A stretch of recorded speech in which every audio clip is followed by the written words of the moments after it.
بسم اللہ الرحمن الرحیم۔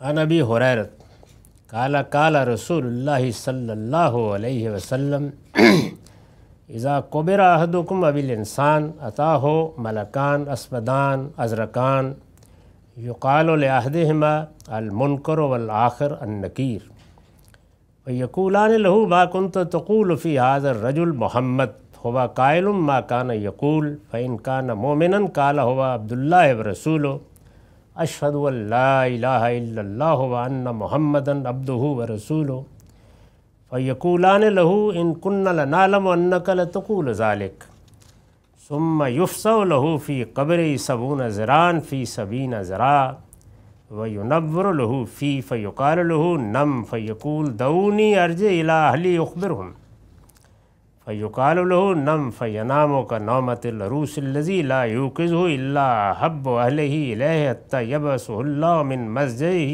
ذلك وإن كان منافقا قال لا أدري كنت أسمع الناس يقولون شيئا فكنت أقوله فيقولان له إن كنا لنعلم أنك تقول ذلك ثم يقال للأرض التئمي عليه وتلتئم عليه حتى تختلف فيها أضلاع فلا يزال معذبا حتى يبعثه الله من مسجده ذلك۔ یہ روایت صحیح ابن حبان سے لی گئی ہے، رقم ہے 3117۔ میں عرض کر چکا ہوں کہ یہ عذاب قبر کی روایتوں کا باب ہے۔ بنیادی بات میں نے ابتدا میں عرض کر دی کہ عذاب قبر کا معاملہ یہ سب روایتیں بالکل واضح کر دیں گی، انہی لوگوں سے متعلق ہے جن پر اللہ کے رسولوں نے براہ راست اتمام حجت کیا اور اس کے بعد انہوں نے ان کا انکار کر دیا۔ تو جس طرح ان پر دنیا میں عذاب آتا ہے، اسی طریقے سے یہی معاملہ ان کے ساتھ برزخ میں بھی جاری رہتا ہے۔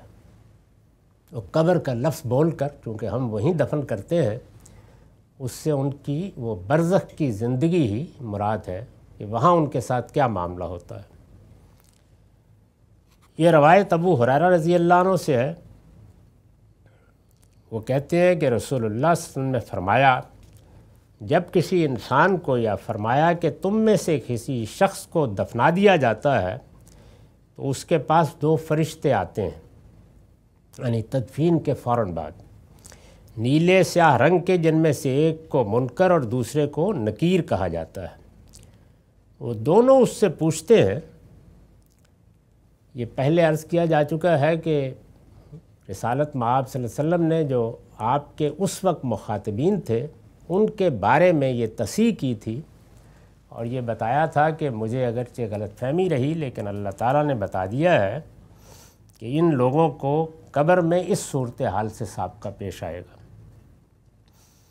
وہ دونوں اس سے پوچھتے ہیں، تم اس شخص یعنی رسالت مآب صلی اللہ علیہ وسلم کی صورت ممثل کر کے سامنے آ جاتی ہے، چونکہ وہ دیکھ چکے تھے، آپ کو جانتے تھے، تو ان سے پوچھا جاتا ہے کہ تم اس شخص یعنی محمد صلی اللہ علیہ وسلم کے بارے میں کیا رائے رکھتے تھے؟ وہ ان کے جواب میں وہی بات کہتا ہے جو دنیا میں کہتا رہا تھا، یعنی جب رسالت مآب صلی اللہ علیہ وسلم سے وہ ملا، آپ کی باتیں سنی، تو اس وقت جو کچھ وہ کہتا رہا تھا وہی وہاں دہرا دے گا۔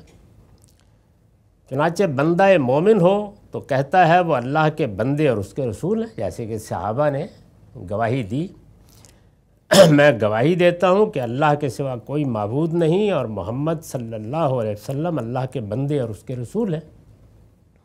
جو بات وہ دنیا میں کہتا رہا تھا وہی وہاں بھی کہہ دے گا۔ تو گویا ایک بشارت آپ نے اپنے صحابہ کو دی کہ جب تم قبر میں جاؤ گے تو یہ تمہارے ساتھ مکالمہ ہوگا۔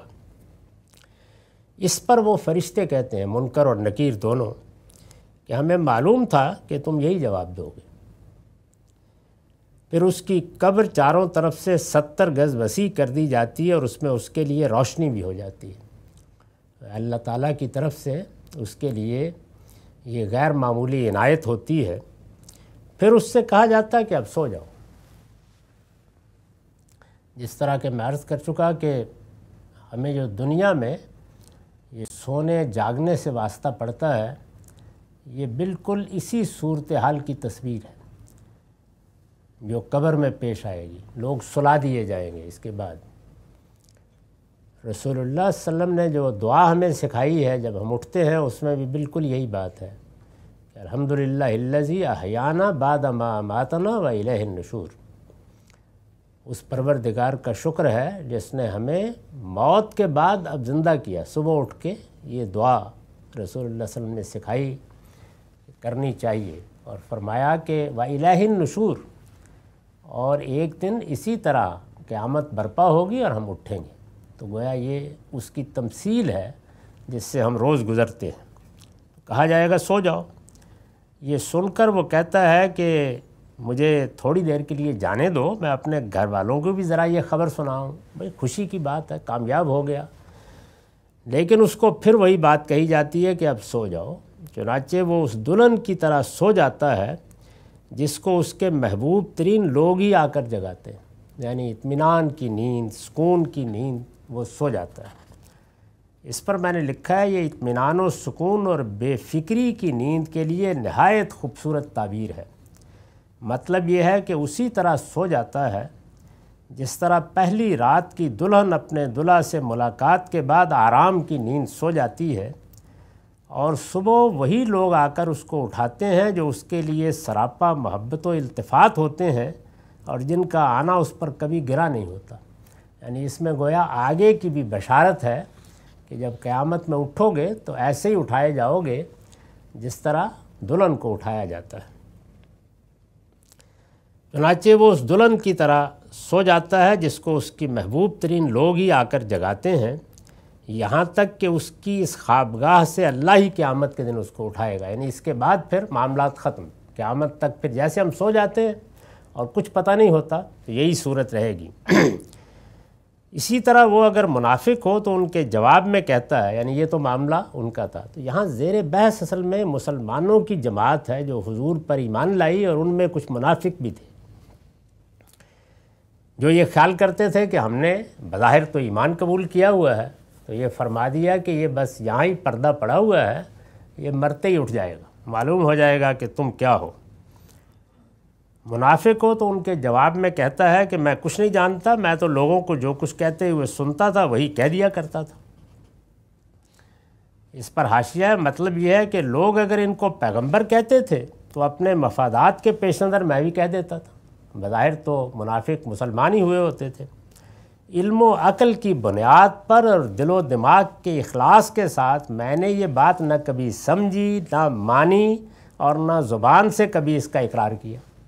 چنانچہ اس وقت بھی یہی کہہ سکتا ہوں، اس سے زیادہ میرے پاس کچھ نہیں ہے. یا وہاں جھوٹ بولنے کا تو کوئی امکان نہیں ہوگا. تو وہ کہے گا کہ بس میں تو جو لوگ کہہ دیتے تھے وہی میں بھی کہہ دیتا تھا. اس پر فرشتے کہتے ہیں ہمیں معلوم تھا کہ تم یہی جواب دو گے. پھر زمین کو حکم دیا جاتا ہے کہ اس کو دبوچ لے. سو وہ اس طرح اس کو دبوچ لیتی ہے کہ اس کی پسلیاں تک ایک دوسرے میں داخل ہو جاتی ہیں.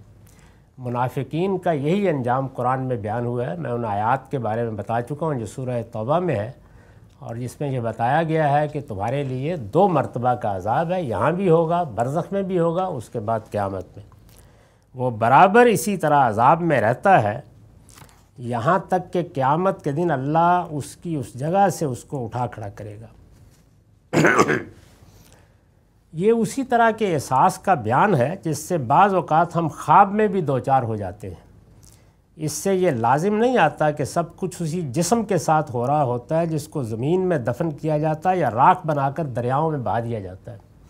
یعنی اس کا احساس بالکل وہی ہوگا جیسے کہ خواب میں ہمارا احساس ہوتا ہے.